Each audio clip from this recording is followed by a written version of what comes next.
The wallet lay open on the counter. $50,000 in crisp hundreds stared back at Maya Crawford. Her hands wouldn't stop shaking. Rent was 3 weeks overdue. Her daughter's inhaler sat unpurchased at the pharmacy. Around her, the late-night diner hummed with greasy exhaustion and whispered temptations.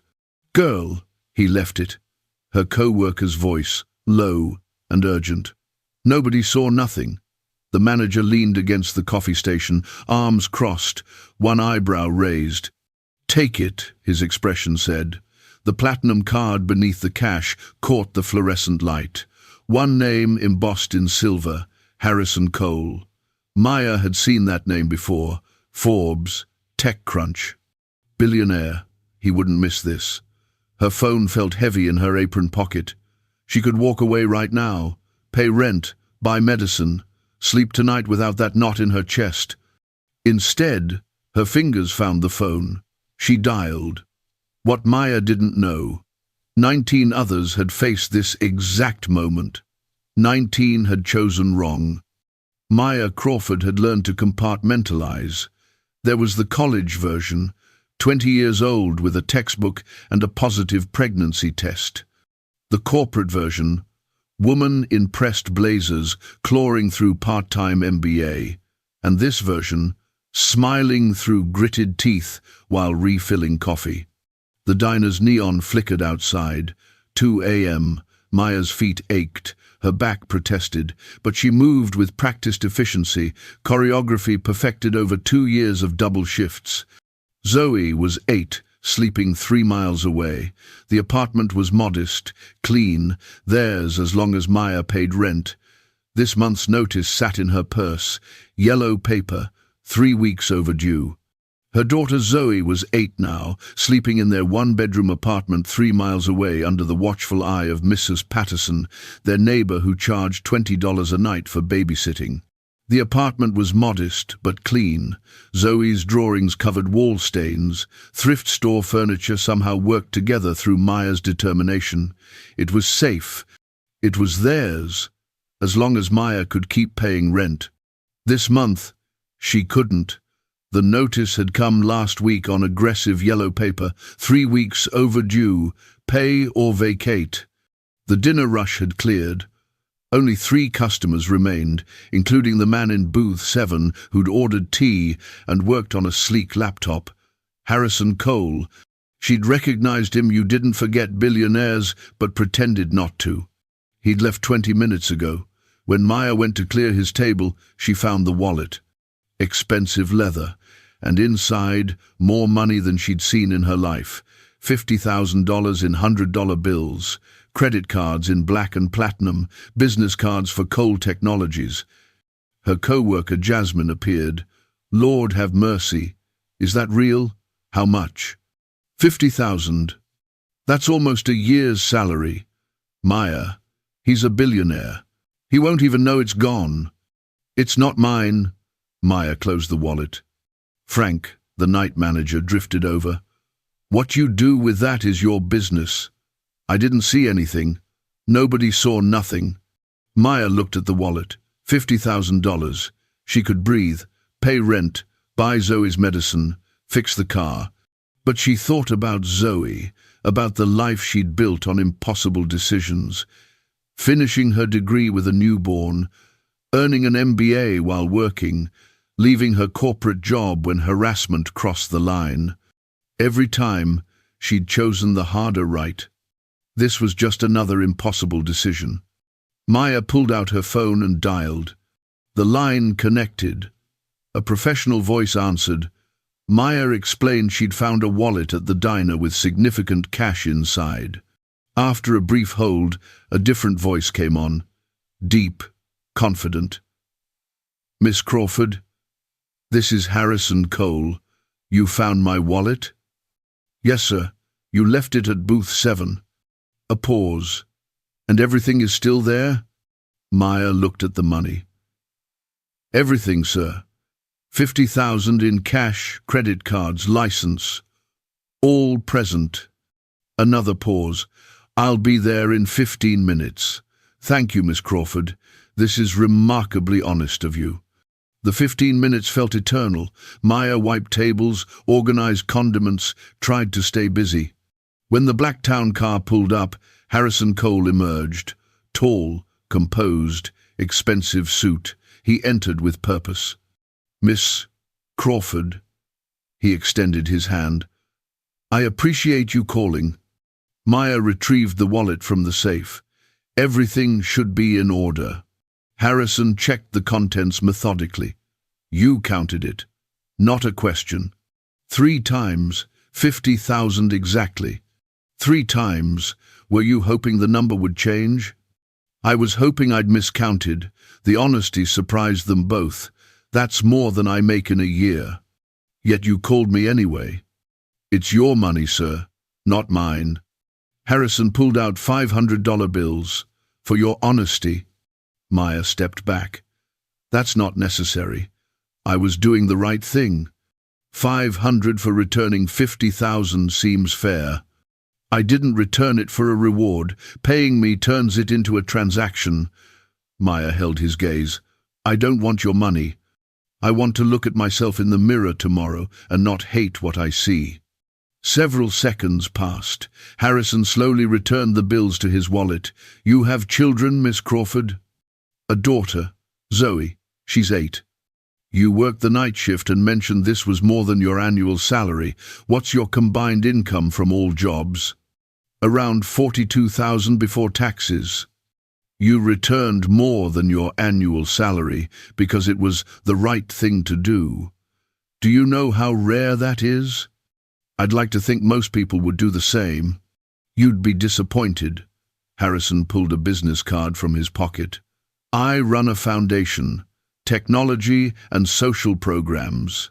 I'm looking for someone to help run operations, someone with integrity and practical intelligence. Would you be interested in an interview?" "Mr. Cole, I'm a waitress. I don't have the background."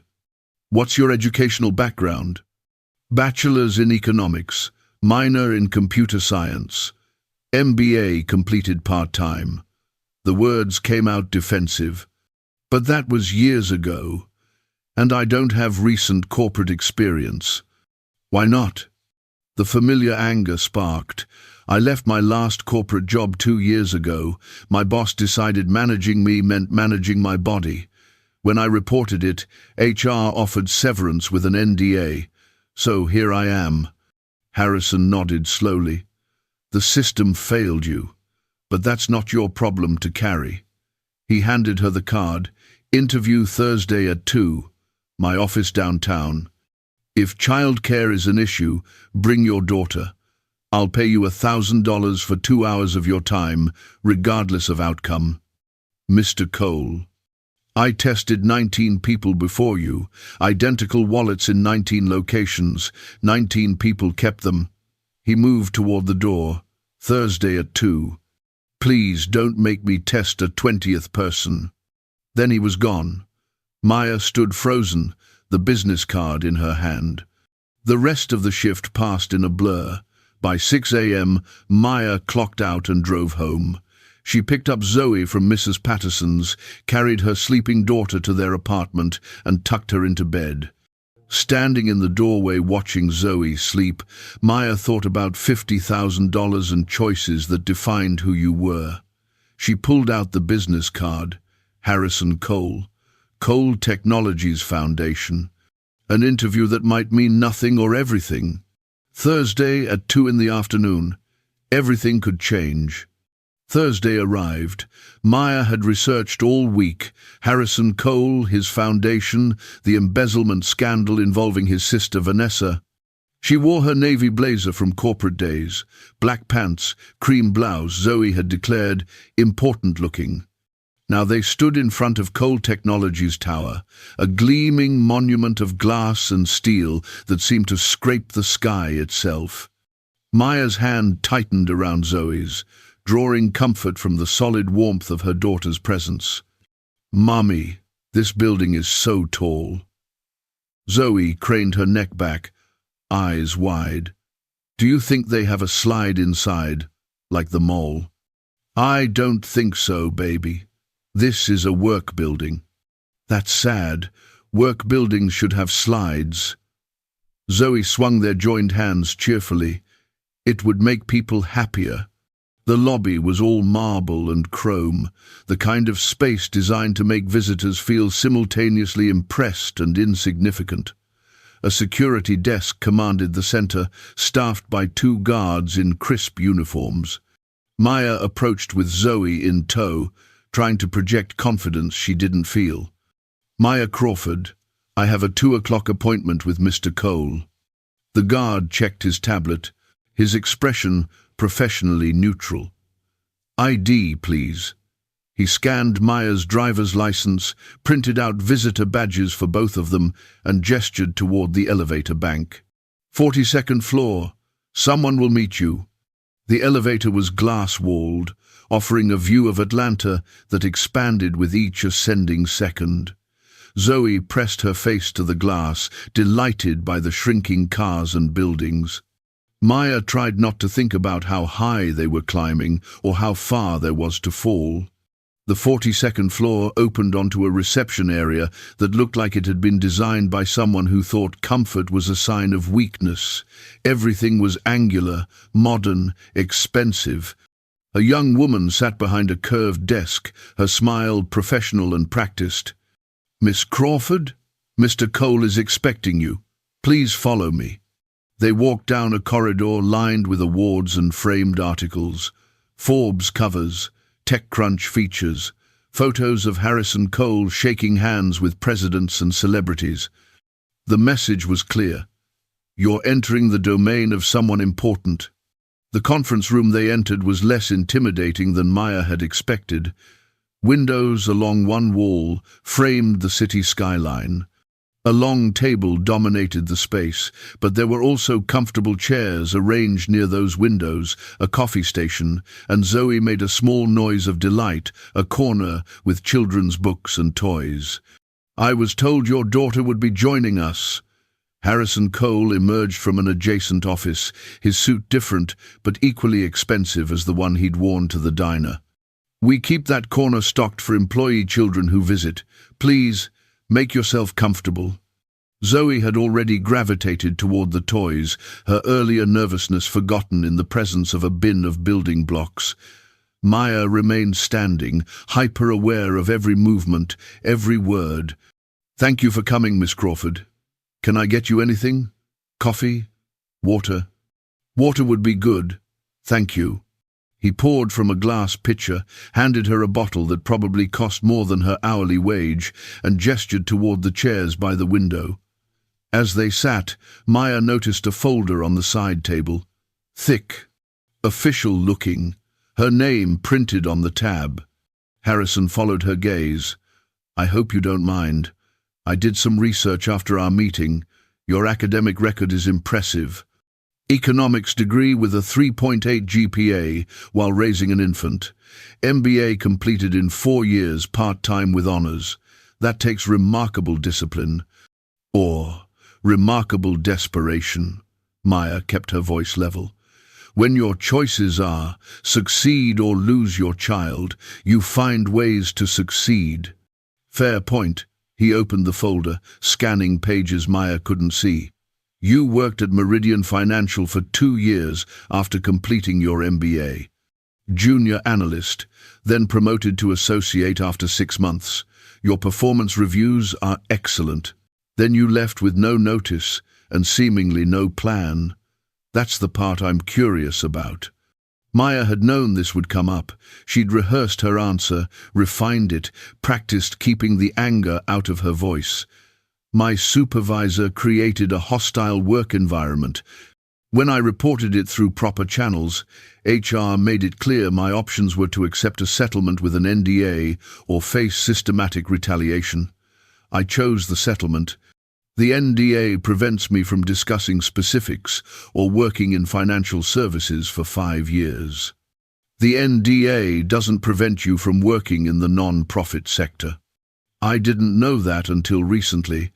By the time I figured out the loopholes, I had gaps in my resume that made me unemployable in any professional capacity.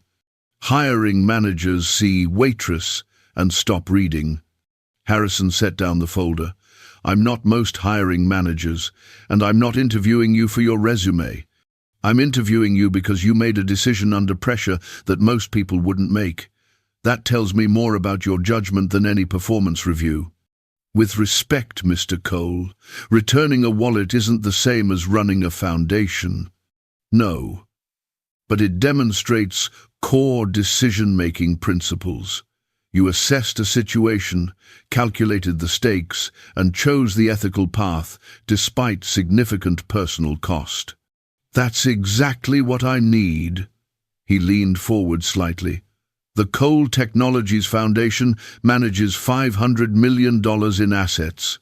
We fund programs in education, healthcare access, and technology training for underserved communities. Our current executive director is being removed for cause. I need someone who can step in, assess our programs objectively, and rebuild trust with our donors and partners. And you think a waitress can do that? I think a woman with an MBA and management experience who spent 2 years working with the population we're meant to serve can do that. You understand struggle. You understand systems. You understand what it means when decisions have real consequences for real people. Harrison pulled a tablet from beside his chair, tapped it awake. I'd like to show you something. These are our current program metrics. Take a look and tell me what you see. Maya accepted the tablet, her trained eye immediately scanning the spreadsheets and charts, revenue and expense reports, program outcomes, donor retention rates. She scrolled slowly, her economist's brain automatically identifying patterns, anomalies, warning signs. Your overhead ratio is high, 28% when best practice is under 15%. Your donor retention dropped 17 points in the past 3 years, which suggests either program dissatisfaction or communication problems. And these expense categories, she tapped one line, these don't align with reported program activities. You're showing significant spending on consultant fees and vendor services that aren't tied to specific initiatives. Harrison's expression remained neutral. What would that suggest to you? Either extremely poor financial management or deliberate misallocation of funds. Maya looked up from the tablet. Given that you said you're removing your executive director for cause, I'm guessing it's the latter. 3 years of embezzlement, nearly $5 million siphoned through fake vendor contracts and inflated consulting fees. We discovered it 2 weeks ago. The executive director is my sister. The revelation landed like a physical blow. Maya set down the tablet carefully. That must be difficult. Difficult. Harrison's laugh was short and bitter. That's one word for it. Vanessa has been with the foundation since I started it 8 years ago. I trusted her completely. Apparently that was a mistake. I'm sorry. Don't be. This is business, not therapy. His voice hardened slightly. The point is that I need someone with a functional moral compass to repair the damage she's caused. Someone who won't be impressed by money or intimidated by wealthy donors. Someone who understands that these funds represent real people's futures, not just numbers on a spreadsheet. Before Maya could respond, the door opened. A woman entered, tall and elegant, in a designer suit that probably cost more than Maya's car. Her skin was pale where Harrison's was tan, her hair expertly highlighted where his was going natural grey, but the family resemblance was unmistakable. Same strong jawline, same intense eyes. This had to be Vanessa Cole. Harrison, I need to speak with you. She stopped abruptly, her gaze landing on Maya. Something cold flickered across her face. I didn't realize you had a meeting. I'm conducting an interview. Vanessa, this is Maya Crawford. Maya, my sister Vanessa. Vanessa's smile was sharp enough to cut. An interview? How lovely. And you brought your daughter. How? Practical. She glanced at Zoe, still absorbed in building an elaborate block structure. Harrison, Might I have a word? Privately? We're in the middle of something. It's important. Vanessa's tone made it clear this wasn't a request. Harrison's jaw tightened, but he stood. Excuse me a moment, Miss Crawford. They moved to the far corner of the room, their voices low but not quite low enough. Maya pretended to study the tablet while straining to hear. Hiring a waitress? Harrison, have you lost your mind? She's qualified. She has gaps in her resume the size of Georgia, no recent experience. And you're considering her for executive director? After everything that's happened, you want to hand our foundation to some... Careful, Harrison's voice dropped to a warning tone. Some single mother with no relevant experience who probably sees this as her lottery ticket. Vanessa's whisper had teeth. You're being played, Harrison. This woman returns your wallet and suddenly you're offering her a 6-figure salary. Wake up. The interview isn't over. We'll discuss this later. We'll discuss this now, or I'll bring it to the board. You no longer have board privileges, Vanessa, or did you forget that part of your suspension? The silence that followed was arctic. Vanessa turned on her heel and walked out, her heels clicking sharp staccato against the marble floor. The door closed with controlled violence. Harrison returned to his seat, his composure visibly strained. I apologize for that. You don't need to apologize for your sister's opinion of me. Maya kept her voice steady, despite the anger simmering beneath. She's not wrong about my resume. She's wrong about your character, and in this position, that matters more.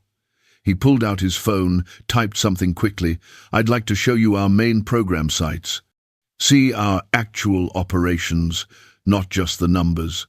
Would you be willing to spend tomorrow doing field visits? Mr. Cole, I work tomorrow. I'll pay you for your time. Same rate, $1,000 for a day of consultation. He met her eyes directly. I'm not offering you charity, Miss Crawford. I'm trying to figure out if you're the person I need to fix a $500 million problem. If you are, the salary is $200,000 a year. If you're not, you still walk away with $2,000 for 2 days of your time. Either way, you win. $2,000. That was rent for 2 months, medicine for Zoe for 6 months, new tires for the car, a buffer against the constant anxiety of one emergency away from catastrophe. I'll need to arrange childcare. Bring her. We'll be visiting after-school programs and community centers. She'll blend right in. Maya looked at Zoe, still contentedly building her block tower, oblivious to the adult negotiations happening around her. $2,000, a chance at $200,000 a year. The risk of walking into a situation loaded with family drama and financial scandal, but also the chance to use her education for something that mattered, the chance to stop just surviving and start building. The chance to show Zoe that integrity didn't mean poverty, that doing the right thing could actually lead somewhere good. Okay, Maya heard herself say. Tomorrow. What time? I'll pick you up at 9. Text me your address. Harrison stood, extending his hand. Thank you, Miss Crawford. You have no idea how much I needed to meet someone like you. Maya shook his hand, wondering if he had any idea how much she'd needed to meet someone like him. Someone who saw past the waitress uniform to the person underneath. Someone willing to take a chance on potential instead of just credentials. Come on, baby, she called to Zoe. Time to go. Zoe carefully placed one last block on top of her tower, stepped back to admire it, then bounded over. Mommy, can we come back here? They have the good blocks. Maybe, Maya said, which was more honest than yes, but less scary than no. In the elevator descending, Zoe chatted about the toys while Maya stared at her reflection in the glass. She looked the same as she had that morning. Same woman in the same borrowed blazer. But something had shifted, some fundamental equation rebalanced. Her phone buzzed. A text from an unknown number, Tomorrow 9 a.m. Wear comfortable shoes. We'll be walking a lot. HC. Maya saved the number, her thumb hovering over the reply button. Finally she typed, "Thank you for the opportunity." His response came immediately. "Thank you for your honesty. It's rarer than you think." That night, after Zoe was asleep and the apartment was quiet, except for the eternal drip of the kitchen faucet, Maya sat at her laptop and did more research. Not just on Harrison Cole and his foundation, but on Vanessa Cole, corporate lawyer, board member of a dozen organizations, society page regular, and, according to a deep dive into public records, someone who lived well beyond even a lawyer's substantial means. The embezzlement made sense now. Vanessa Cole had expensive tastes and an expense account she thought no one was watching, until someone did. Maya made notes, cross-referencing the program data Harrison had shown her with publicly available tax documents. The discrepancies were there if you knew how to look. Money flowing out through legitimate-looking channels into what were probably shell companies, consulting fees to firms that didn't seem to exist outside of invoices. It was sophisticated enough to escape casual oversight, but obvious once you started pulling threads. She was still making notes at 2 a.m. when exhaustion finally dragged her to the pull-out couch. Her last thought before sleep claimed her was that she'd spent the day in a billionaire's office discussing a job that could change her life, and tomorrow she'd see if that possibility was real or just another beautiful mirage in a desert of false hopes. The field visits turned out to be the real interview. Harrison picked them up Friday morning in an SUV. They spent the day visiting program sites, after-school centers, job training facilities, a community health clinic. At each location, Maya talked to directors, reviewed budgets, and asked sharp questions that revealed both expertise and genuine care. At a STEM education center, Zoe joined middle schoolers learning to code while Maya observed. Watching her daughter laugh with other children, working through programming puzzles, Maya felt something shift. This was what opportunity looked like. By day's end, Maya had filled a notebook with observations and recommendations. Zoe had fallen asleep in the car, exhausted but happy. Harrison drove them back personally, Patrick having been dismissed hours ago. They sat in comfortable silence as Atlanta scrolled past the windows, the city lighting up as evening descended. "So," Harrison finally asked, "what's your assessment?" Maya chose her words carefully. "Your programs are good. The people running them care deeply and work hard. But there's inefficiency everywhere. Duplicated efforts. Resources allocated based on history rather than need. Communication gaps between sites. And your overhead costs are strangling your impact potential. If you were running things, what would you change? First, full financial audit by an outside firm. You need to know exactly where every dollar went and why. Second, program restructure based on actual outcomes, not intentions. Cut what doesn't work, scale what does. Third, technology integration. You're running a tech foundation like it's 1995. There are tools that could cut your administrative costs by 30% and improve your data collection immensely. Harrison pulled up outside her apartment complex, put the car in park, and turned to face her fully. Would you do it? Take the position, implement those changes, rebuild what my sister broke. Maya looked at her daughter, sleeping in the back seat, then at the apartment building with its peeling paint and struggling landscaping. She thought about the wallet on the diner counter and the choice she'd made. She thought about integrity and opportunity and the terrifying gap between could be and will be. "Why me?" she asked quietly. "You could hire someone with more experience, better connections, someone who won't raise eyebrows at donor meetings." "I could hire someone who looks the part. I'd rather hire someone who is the part." Harrison's voice was intense, urgent. I watched you today, Maya. You see people, not just programs. You ask the right questions. You care about outcomes, not optics. And you understand what it means to make hard choices because you've been making them your whole life. Your sister hates me. My sister embezzled $5 million. Her opinion is no longer relevant to my decisions. Your donors might agree with her. Some will. Others will respect that I'm hiring based on merit rather than pedigree. And the ones who can't see past their prejudice aren't donors I want anyway. He pulled an envelope from his jacket pocket.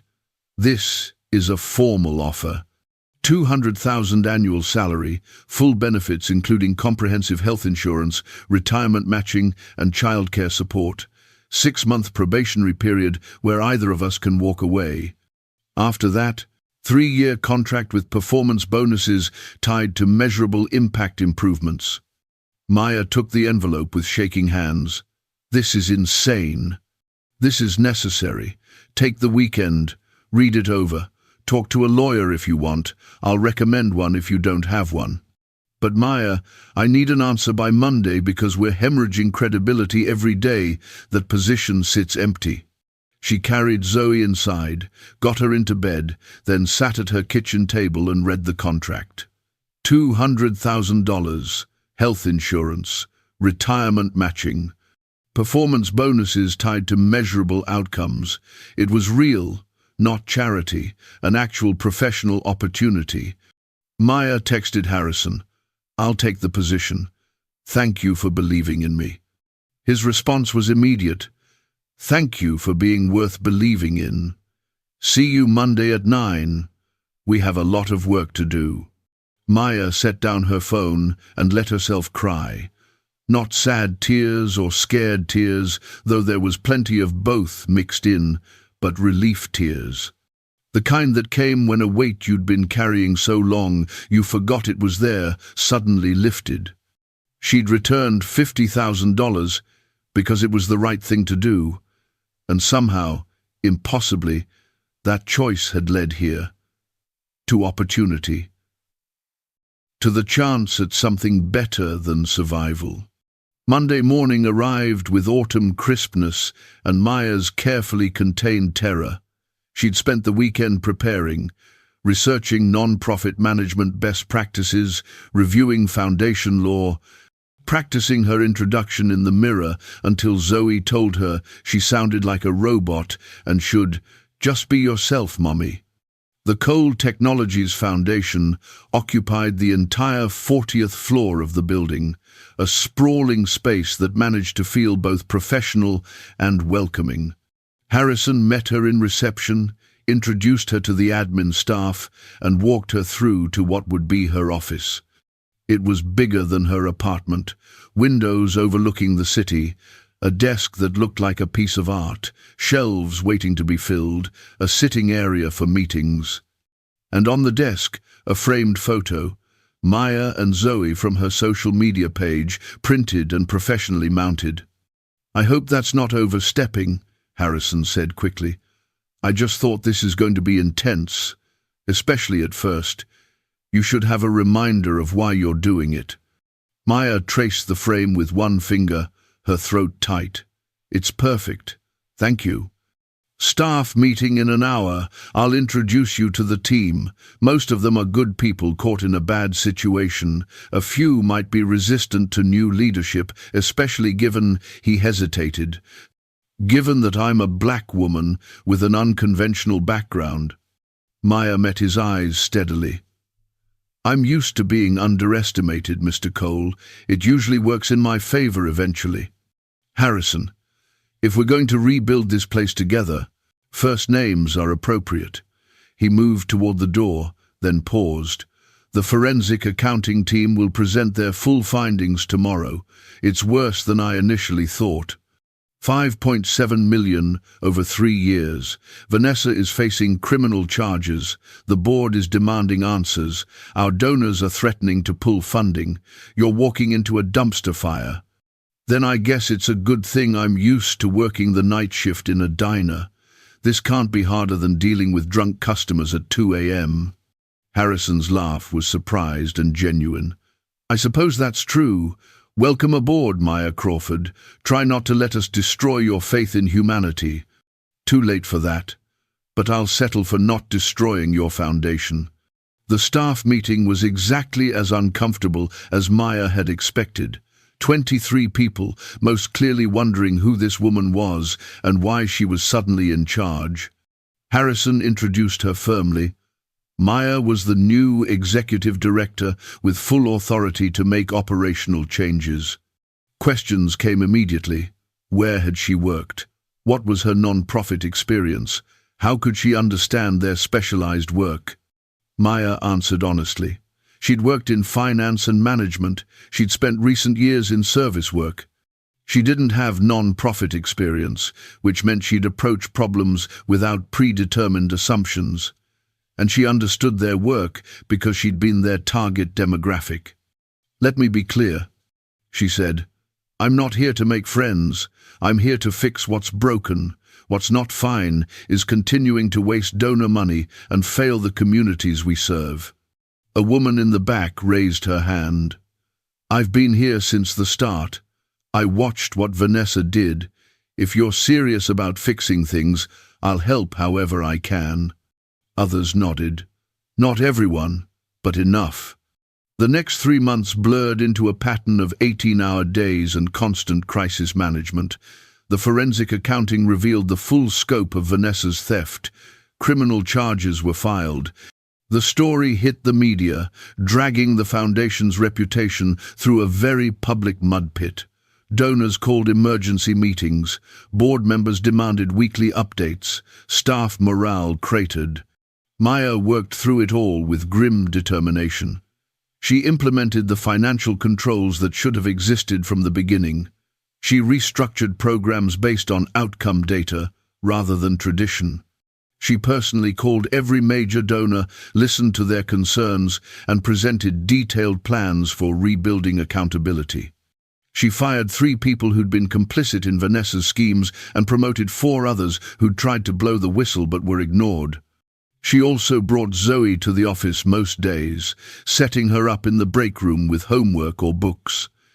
It wasn't ideal, but it was necessary, and it had an unexpected benefit. Staff saw her not as some abstract administrator, but as a working mother trying to balance impossible demands. The humanity helped.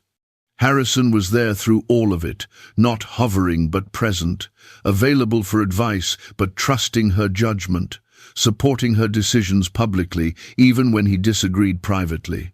They developed a rhythm, a partnership built on mutual respect and shared purpose. Month 6 arrived with Maya's probationary review. The board meeting was tense, several members clearly skeptical that a former waitress could have turned things around so dramatically. Maya presented her results with quiet confidence. Donor retention up to 89% from 67%. Operating costs reduced by 32%. Program reach increased by 40% while maintaining quality metrics. 3 new major donors brought on. Media coverage shifting from scandal to redemption story. The vote to make her permanent was 11-1. The one dissenting vote came from a board member who happened to be friends with Vanessa. Maya counted it as a win. That night, Harrison took her and Zoe out to dinner at a family restaurant. They celebrated with easy companionship that had been building for months. "I knew you could do it," Harrison said. "From the moment you called about that wallet, I knew. You couldn't have known. That was pure gambling on your part." "Maybe, but it was a gamble that paid off." He reached across the table, his hand palm up in invitation. "For both of us." Maya placed her hand in his, feeling the warmth and weight of connection. Yeah, it really did. 2 years later, the Foundation's annual gala took place in a renovated community center in East Atlanta. It was Maya's idea, transforming one of their program sites into a showcase of what investment in communities could achieve. Over 300 people attended: donors, community members, program participants, and media. Harrison found her before the program started, looking nervous in a way she rarely saw from him. "Can I steal you for a minute?" They stepped outside into the autumn evening. "2 years ago," Harrison began, "I left a wallet in a diner because I was desperate to find someone I could trust, someone who saw past money to meaning, someone who'd choose right over easy, even when easy was tempting as hell. I remember. I also remember thinking you were insane for testing people like that." Probably was, but it worked. He pulled out a small box from his jacket pocket, and Maya's breath caught. "I've spent the past 2 years watching you transform everything you touch. Not because you're trying to impress anyone, but because you fundamentally believe people deserve better, and you're willing to work yourself to exhaustion to give it to them. You've made me better. The foundation better. Hell, you've made Atlanta better." "Harrison, let me finish." He opened the box, revealing a ring that was elegant without being ostentatious, beautiful without being showy. "Exactly right. I'm not asking you to marry up. I'm asking you to marry me as equals, true partners in everything, building something together that matters. What do you say, Maya Crawford? Will you take a chance on one more impossible thing?" Inside the center, she could hear the program starting. She should be in there, doing her job, being the professional she'd fought so hard to become. But standing here, in the evening air, with this man who'd seen her potential when she'd almost forgotten it herself, Maya decided the program could wait 5 more minutes. "On one condition," she said softly, "that we teach our kids, all the kids we work with, and maybe someday our own, that integrity isn't naive, that doing the right thing isn't foolish, that character and competence together can actually change the world." "Deal." Harrison slipped the ring onto her finger, and it fit perfectly, like it had been waiting there all along. Inside, the program was reaching its highlight, the announcement of the new scholarship program. The Second Chances Initiative, funded by Maya's personal donation of $50,000, her first year's bonus, given back to create opportunities for others. They walked back in together, and Maya took the stage to thunderous applause. Behind her, photos displayed the foundation's impact. Children learning, families stabilizing, communities thriving. In the front row, Zoe beamed with pride. 2 years ago, Maya began, I made a choice that changed my life. I returned something that didn't belong to me, even though keeping it would have solved every problem I faced. Tonight, I'm announcing a scholarship program for people who make similar choices, people who choose integrity over expedience, who prove that character isn't about where you come from, it's about where you're going. She paused, her gaze sweeping the room where former coworkers sat beside billionaires, community leaders, mixed with executives. This foundation now serves over 2 million people, up from 500,000, but numbers aren't the real measure. The real measure is whether we're creating a world where people who work double shifts and make impossible choices get a chance to prove what they're capable of. That's what we're building. The applause was deafening. Yes, Maya thought, slipping her hand back into Harrison's as she left the stage. That's your mum, who used to count tips and ration asthma medicine and wonder how to make it through another month, who made one honest choice in a diner at 2 a.m. and refused to let that be the end of her story. The wallet that changed everything sat framed in Maya's office, preserved behind glass, with a plaque that read, "She returned $50,000. She built 2 million lives changed. Integrity plus opportunity equals unstoppable." It was a reminder, not of what she'd given up, but of what she'd claimed. A life built on principle, a future earned through merit, and the radical notion that doing right by others was the surest way to do right by yourself. The engagement was announced the following week. The wedding took place 6 months later in that same community center, surrounded by people from every chapter of their lives. The foundation continued to grow. The Second Chances Initiative funded hundreds of scholarships for people who demonstrated character in small moments. A documentary about Maya's story inspired similar programs in other cities. The wallet became a symbol that honesty still mattered. Every year on the anniversary, Maya would take Zoe to Ray's diner. They'd sit in booth 7 and talk about choices and consequences. "Do you ever regret it?" Zoe asked when she was 12. "Giving back all that money when we needed it?" Maya thought about the woman she'd been, 3 weeks behind on rent, terrified of the future. And the woman she'd become, building a life that mattered. "No," she said finally. "That money would have solved my immediate problems, but keeping it would have cost me something I couldn't afford to lose, my sense of who I am. In the end, that's all we really have, our choices, our character." Zoe absorbed this seriously. "I want to be like that, like you." "You already are," Maya said, pulling her daughter close. Outside, Atlanta glittered in the night, full of people making choices that would define their futures.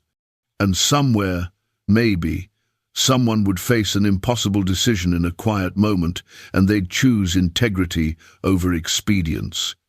And maybe that choice would change everything. Just like a wallet left on a diner counter at 2 in the morning, returned by a woman who should have kept it but didn't. Because some things are worth more than money.